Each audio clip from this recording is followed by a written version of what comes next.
What's up, guys? I'm Trey Smith. And I'm Bailey Smith. And we are the owners of Recaptured Values. And you are watching Teach It Tuesday. Hey everybody. Today we're going to be learning how to do the infamous top knot. This is the way that we do our top knots. We spent some time perfecting this just to make sure that we could explain how we do it, because previously it was just like a go for it, not really think about it, and make it, and it looks good, and they all look the same type thing.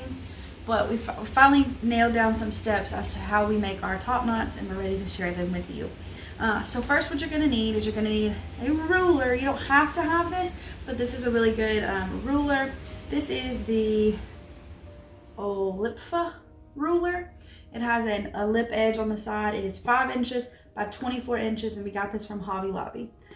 They also have a 6-inch wide one if you like your wraps or knots to be a little bit wider than 5 inches. We find 5 inches to be perfect, but that's totally preference. You need a rotary cutter, so make sure you cut those straight lines, and then you need a stretchy fabric. We're going to be using Bullet Knit. It's from Fabrics Universe on Etsy. I think they're taking a vacation right now, but they'll be back in a few weeks. So that's really pretty. One side is bulleted, which is just textured. It's just a variation of Liverpool, textured variation of Liverpool. But most of them are going to be at least 2-way stretch. This one's kind of 4-way, but even when they're 4-way stretch, one side is going to have more stretch than the other. So when you're making a head wrap, you're going to make sure that the stretch is going around, or a head wrap or a top knot. You're going to make sure the stretch is going around. So just like our head wrap video, you want to make sure that the stretch, make sure you figure out the grain line. So the grain line is clearly this way, because we just did a stretch. It doesn't stretch. And then the stretch is this way. Another way to figure that out is to check the selvage edge here, which is typically the edge that doesn't look like it's been cut, but rather like raveled there. But there are 2 edges of that.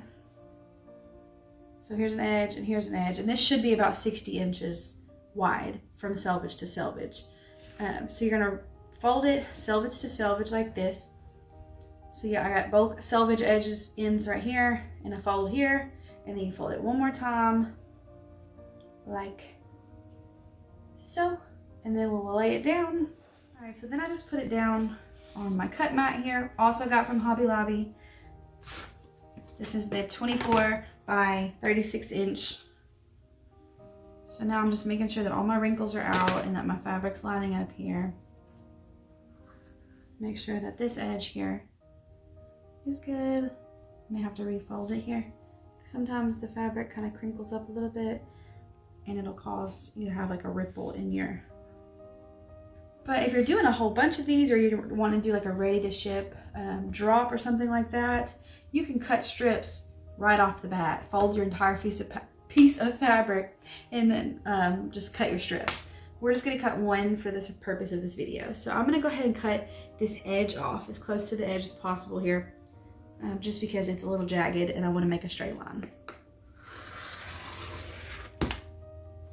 Alright, so then I'm just going to throw this little jagged edge piece away, and then you can either cut on this side. It's just a little bit more difficult to do it like that if you're on a surface like this. So what I'm going to go ahead and do is, I see that it is on 28 here, and so I'm going to just match up my lines on my cut mat, and then just cut it here.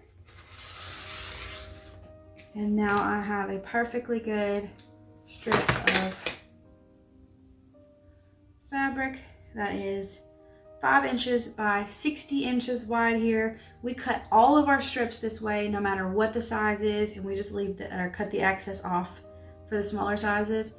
So any head wrap or top knot that we do is going to be a 5-inch by 60-inch strip, and we just cut the excess off. It's a little wasteful, but we make pigtail bows from the excess and everything like that. So, all right, next we have our head wrap or top knot size guide boards. They work for top knots just like they work for our head wraps. Pretty much they're just a template. You have a newborn, 0 to 6, 6 to 12, 1 to 5, and then like a kid to an adult size.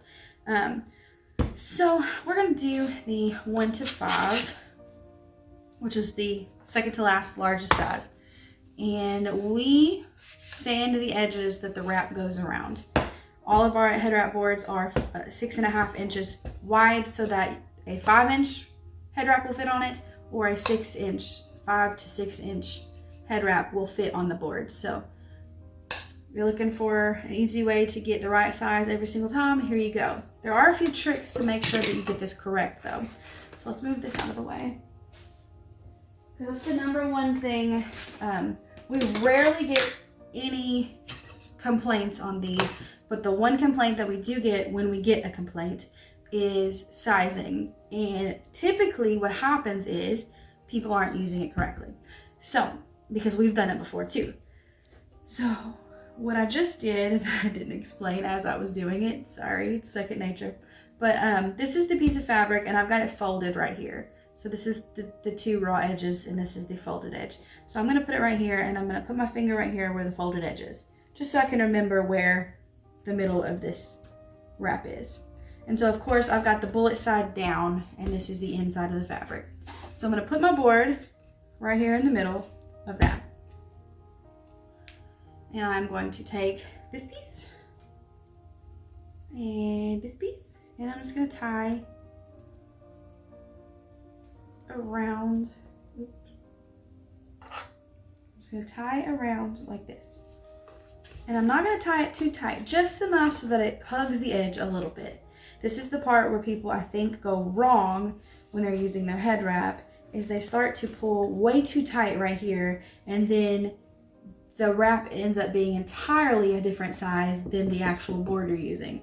The goal is to make the wrap the size of the board. This board is the size you need your wrap to be. So if you're tying this too tight, you're gonna get the next size smaller, or even 2 sizes smaller, depending on how tight you're tying your wraps or knots. So then we're gonna do, I like to just kind of hold this part here with my finger. Just hold the middle like you would any kind of bow. And you're just gonna make another knot here. You gotta keep your hand on that because it will come loose. And then you just pull it really fast and make this knot right here tight. So then of course you have your, almost like a bow for sure, a double knot here in the middle. And we are gonna push this into the top knot later, so it's hopefully not gonna hurt the baby's head on the back. We try to disguise that so it doesn't leave a knot. For the rest of this, we're gonna go over to the hot glue gun because that's where we're gonna do it next. I want you guys to be able to see exactly what I'm doing. Okay, so hopefully this setup works and nothing falls over. But so I've got the head wrap board, we've tied the knot around, we've got our 2 pieces here. I have this little metal piece. It actually came from one of my husband's toolboxes. I've kind of adopted it for head wraps, but I prefer something metal because it doesn't stick as easy to the hot glue when we use it here in a minute. You can use like something like a wood stick or something, or maybe even a knife. I just use something like this because it helps me to push the hot glue in when you have any excess in the knot. Okay, so the next part here is I like to just make sure that I know which way these pieces are going, because you want to try to hide your raw edges here. So what I like to do is I'm going to go ahead and leave that one kind of open, and we're going to make sure that this one, the raw edges are going the same way here. And so I'm just going to kind of fold it in and just kind of roll it towards each other here, so that when I do that, it's going to kind of fold itself in. I'm going to just fold it into this one here, put it into this one like this, pull this one up, and do the same thing with this one here. And then you just start twisting, and I am twisting clockwise, and I'm just going to twist it until I like the consistency. And the tighter you twist it, the smaller the knot will be as far as the thickness of the knot. The more you twist it, the thinner the knot's going to be, the swirl, and the looser you twist it, the thicker the knot's going to be. So that's about as good as I like it. I don't like to do mine too thin because I feel like it looks really goofy. It's my opinion. So then I'm just going to twist, and instead of twisting my piece of fabric here, I like to twist my board around. I feel like that gives me the most knock my glue gun over in the process. I need a new one of those anyway. I just like to twist it around. And so I go around until there are 3 sides. 3, 1, 2, 3, and then 1, 2, and then this would be 3 here.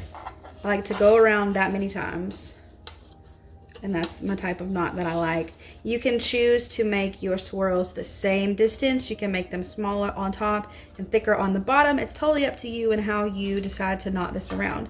So for the next part, what I'm going to do, I forgot this thing that I like to use. This actually came with my knife cutlery sharpener. It's a knife sharpener. I like to use it because it's not super pointy, so it won't like stab my fabric, but it'll push stuff through. This is just what I like to use. I guess you'd have to buy a kitchen set, or if you know anything else equivalent to this, this is just what I use. So I like to then kind of break up, just because I find it easier to push them through. I like to open back up the 2 pieces. So this is a piece, this is a piece, all the while I'm still holding it here.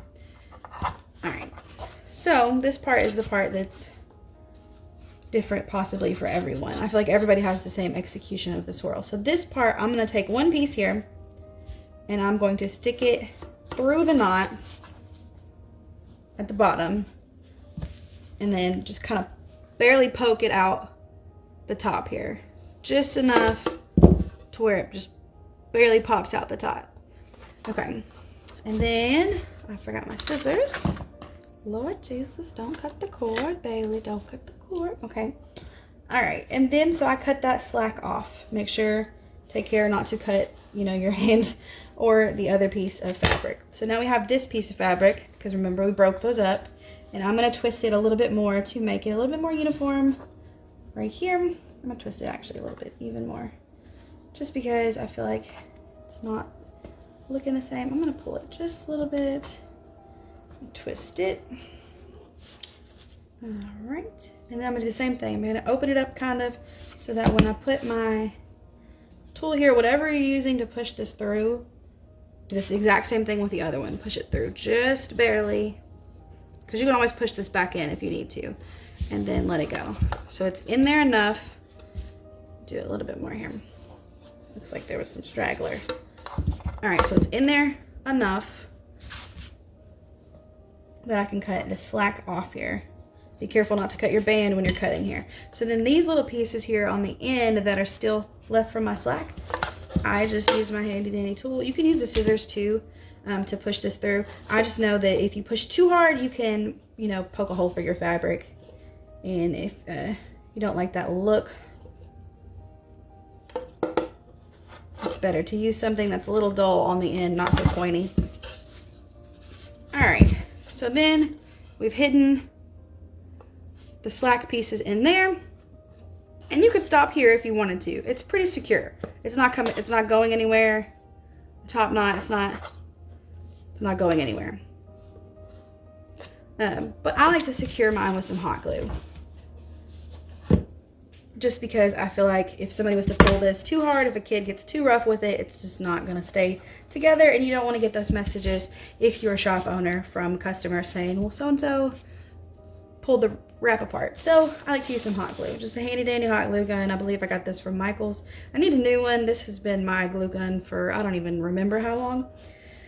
So all I like to do is just kind of start from the bottom here and put some glue in between your layers here. And again, my glue gun sucks.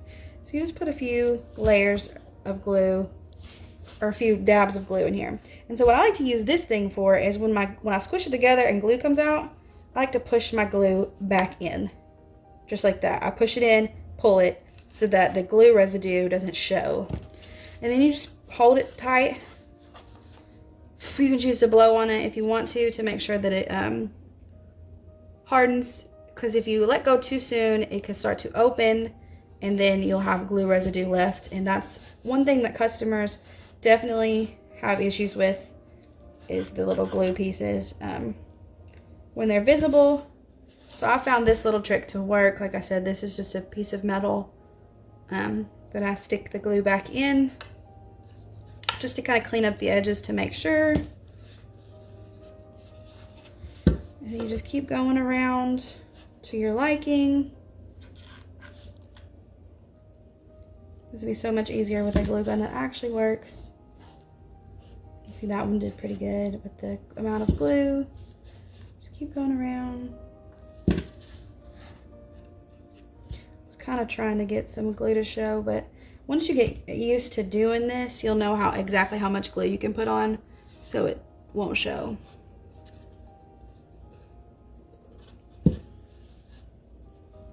And so then you just make sure, missed a spot right here.